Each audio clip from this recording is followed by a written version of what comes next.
One of the podcasts I like to listen to when I have a chance is Dave Ramsey, the Financial Peace University guy. I just love his wisdom and advice on all things personal finance, and it's pretty humorous too.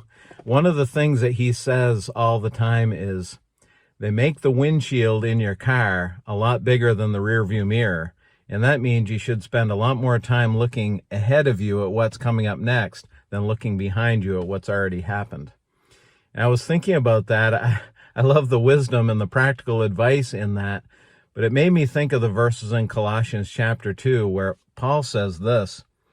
He says, "And you who were dead in your trespasses and the uncircumcision of your flesh, God made alive together with him, having forgiven us all our trespasses." That was verse 13 of Colossians 2. Here's verse 14. He did that by canceling the record of debt that stood against us with its legal demands. This he set aside, nailing it to the cross. I love that turn of phrase that Paul uses there. He canceled the record of our debt that stood against us. Take a minute and think about your financial debt, if you have debt, a car loan, maybe your mortgage or even credit card debt, student loan debt. Imagine if somebody came to you and said, "Hey, I'm going to take care of that. It's done. It's over with. I will pay it." Can you imagine what that would feel like? I don't have to worry about that anymore. It's gone. Well, that's what Jesus did for us on the cross. He canceled our debt. He paid it. It's over with. It's gone. We don't have to look back.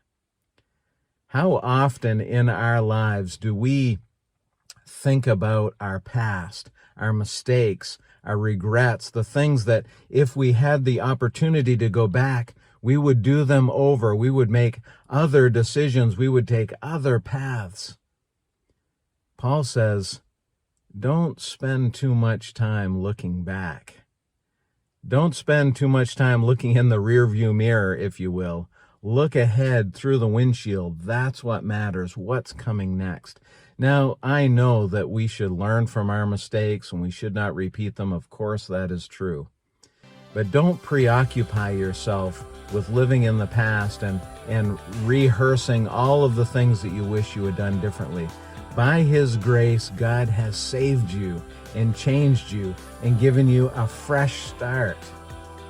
And so I encourage you today, spend your time looking out the windshield at what's coming next, and thank God that He has canceled your debt.